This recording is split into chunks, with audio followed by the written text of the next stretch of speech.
রাধে রাধে বন্ধুরা, শুভ ফাল্গুনী কৃষ্ণা পক্ষিয়া বিজয়া একাদশীর অনেক অনেক শুভেচ্ছা এবং অভিনন্দন জানিয়ে শ্রী রাধা ঠাকুরানীর কৃপাকুঞ্জ প্রত্যেক ভক্তবৃন্দের চরণে যথাযোগ্য দণ্ডবৎ প্রণতি জ্ঞাপন করে এবং প্রত্যেকের চরণে যথাযথ কৃপা যাচনা করে।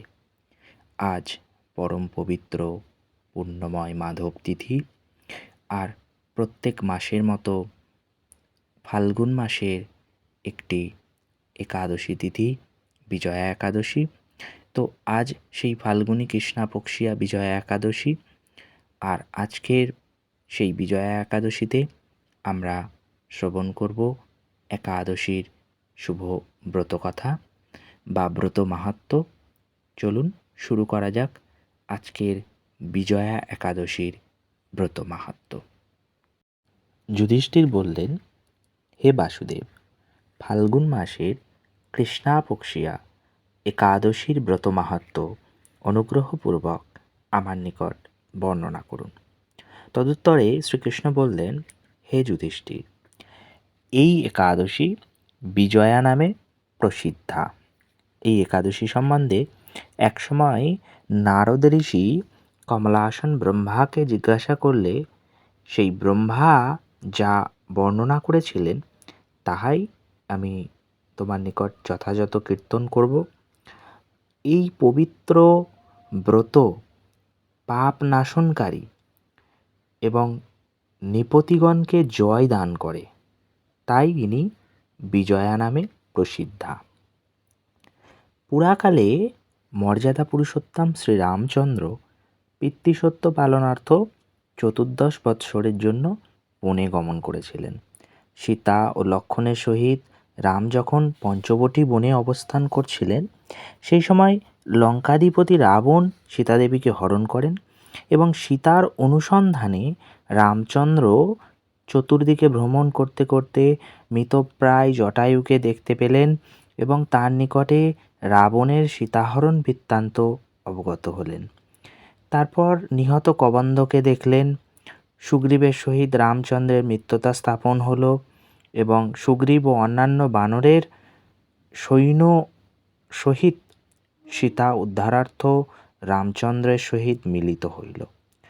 ভগবান শ্রী রামচন্দ্রের কৃপায় হনুমান লঙ্কায় রাবণের উদ্যান মধ্যে অর্থাৎ সেই অশোক বাটিকাতে সীতাদেবীকে দর্শন করে শ্রীরামচন্দ্রের প্রদত্ত অঙ্গুরী তাহাকে প্রদান করিল, আর অন্যান্য মহৎ কার্য সম্পাদন করে পুনরায় প্রভু শ্রীরামচন্দ্রের নিকট আবার উপস্থিত হয়ে সমস্ত ঘটনার বর্ণনা দিলেন। হনুমানের বাক্য শ্রবণ করে শ্রীরামচন্দ্র সুগ্রীবের পরামর্শে সমুদ্র তীরে গমন করলেন। সেই দুস্তর সমুদ্র দর্শনে তিনি লক্ষ্মণকে বললেন, ওহে লক্ষ্মণ, কি পুণ্যের প্রভাবে বরুণালয় অগাধ সমুদ্র উত্তীর্ণ হওয়া যায়। উহা ভয়ঙ্কর জলজন্তু দ্বারা পরিপূর্ণ। কিরূপে উত্তীর্ণ হব তার কোনো উপায় স্থির করতে পারছি না আমি। তো এর উত্তরে লক্ষ্মণ বললেন, সর্ববেত্তা আদিদেব আপনি, আপনাকে আমি কি উপদেশ দেব? তবে বগদালভ্য নামক মুনি এই দ্বীপে অবস্থান করেন। এই স্থান হইতে অর্ধযোজন দূরে তাঁর আশ্রম, আর সেই অর্ধযোজন দূরে বগদালভ্য মুনি তার আশ্রমে বিরাজমান। তো হে রাঘব, আপনি সেই প্রাচীন ঋষি শ্রেষ্ঠকে ইহার উপায় জিজ্ঞাসা করুন। তো লক্ষ্মণের এই মনোরম বাক্য শ্রবণপূর্বক সেই মহামুনির দর্শনার্থ রামচন্দ্র সেখানে গমন করলেন। দেবগণ যেরূপ মস্তক অবনত করে বিষ্ণুকে প্রণাম করেন, ভগবান রামচন্দ্রও তদ্রূপ ভক্তরাজ মুনিকে প্রণাম করলেন এবং মুনিবর রামচন্দ্রকে পুরাণ পুরুষ ভগবান বলে অবগত হলেন। তখন ঋষিবর সানন্দে তাঁকে জিজ্ঞাসা করলেন, হে রামচন্দ্র, কী উদ্দেশ্যে আপনার এ স্থানে শুভাগমন হয়েছে, তা আপনি কৃপাপূর্বক বর্ণনা করুন। শ্রী রামচন্দ্র বললেন, মুনিবর, আপনার অনুগ্রহে সসৈন্য আমি এই সমুদ্র তীরে উপস্থিত হয়েছি। রাক্ষসগণের লঙ্কা বিজয় করাই আমার প্রধান উদ্দেশ্য। যাহাতে এই দুস্তর সমুদ্র আমি উত্তীর্ণ হতে পারি, তার উপায় অবগত হবার জন্য আপনার কৃপা প্রার্থনা করি। আপনি আমার শরণাগত বলে আমাকে সেই উপায় বলে দিন। তো যখনই ভগবান শ্রী রামচন্দ্র বললেন যে আমি আপনার শরণাগত, আপনি দয়া করে বা কৃপাপূর্বক আমাকে উপায় বলে দিন, তার বাক্য শ্রবণ করে তখন মুনিবর সুপ্রসন্ন চিত্তে পদ্মলোচন ভগবান শ্রী রামচন্দ্রকে বললেন, হে রাম, আপনার অভীষ্ট সিদ্ধির নিমিত্ত সম্প্রতি ব্রতগণের মধ্যে যে উত্তম ব্রত তাহাই করণীয় বলে জানিবেন। ফাল্গুন মাসের কৃষ্ণপক্ষিয়া বিজয়া নামক একাদশী ব্রত পালনে আপনি নিশ্চয়ই সসৈন্য সমুদ্র উত্তীর্ণ হতে পারবেন। এই ব্রতের বিধি আপনি শ্রবণ করুন। বিজয় লাভ করতে দশমী দিবসে অর্থাৎ দশমীর দিনে সুবর্ণ, রজত বা তাম্র অথবা একটি মৃত্তিকা নির্মিত কলস সংগ্রহ করবে। তাতে জল ও আম্রপল্লব প্রদানপূর্বক ওই কলসটি চন্দনাদি দ্বারা শোভিত করে তদুপরি সুবর্ণ নির্মিত অর্থাৎ সোনা নির্মিত নারায়ণ মূর্তি স্থাপন করবেন।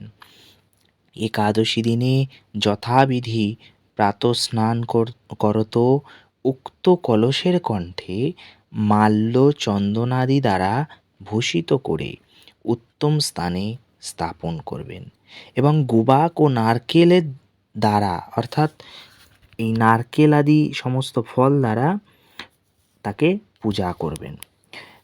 পঞ্চবাদ্য এবং জপসহ সেই ঘটোপরি বিন্যাস করবেন। গন্ধ, পুষ্প, ধূপ, দীপ, নৈবেদ্য আদি দ্বারা পূজা সমাপনান্তে সেই কলসের নিকট হরিকথা কীর্তনে সমস্ত দিন যাপন করবেন। রাত্রিকালে জাগরণ করত ব্রতের অখণ্ডত্ব অর্থাৎ অছিদ্যত্ব বিধানের জন্য গৃহীত দীপ সর্বক্ষণ প্রজ্বলিত রাখবেন। দ্বাদশীর দিনে সূর্যোদয়ের পর সেই কুম্ভকে বিসর্জনের জন্য নদী কিংবা তরাক সমীপে বিধিপূর্বক পূজা করে বিসর্জন দেবেন এবং ওই মূর্তি বেদপারক ব্রাহ্মণকে দান করবেন। এতৎসহ অন্যান্য দানও যথাশক্তি বিধেয়। এই ব্রত প্রভাবে নিশ্চয়ই আপনার বিজয় প্রাপ্ত হবে। ব্রহ্মা বললেন, হে নারদ, ঋষিবাক্য অনুসারে ব্রতাচরণের ফলে পুরুষোত্তম ভগবান শ্রীরামচন্দ্র বিজয়ী হলেন। আর সীতাপ্রাপ্তি, লঙ্কাজয় ও রাবণ বধ হলে শ্রীরামচন্দ্র অতুল কীর্তি লাভ করলেন। সুতরাং বিধিপূর্বক যে সকল মানব এই ব্রত পালন করবেন তাদের এ জগতে জয়লাভ ও পরলোকে অক্ষয় সুখ প্রাপ্তি সুনিশ্চিত এটি জানিবে। তো হে যুধিষ্ঠির, এই নিমিত্ত উক্ত বিজয়া যে একাদশী ব্রত অবশ্য কর্তব্য। ইহার মাহাত্ম্য পাঠ ও শ্রবণ করলে বাজপেয় যজ্ঞের ফললাভ হয়। স্কন্দপুরাণে এই একাদশীর মাহাত্ম্য বর্ণিত হয়েছে। জয় জয় বিজয়া একাদশী তিথি কি জয়। তো যাই হোক, আপনারা সবাই যথাযথ মর্যাদার সহিত এবং বিধিপূর্বক একাদশী ব্রত পালন করুন এবং ভগবানের ভগবৎ সান্নিধ্য লাভ করুন। সবাই সুস্থ থাকুন, ভালো থাকুন, ভজনে থাকুন। খুব শীঘ্রই আবার আমরা পরিবেশনা নিয়ে ফিরে আসব। রাধে রাধে।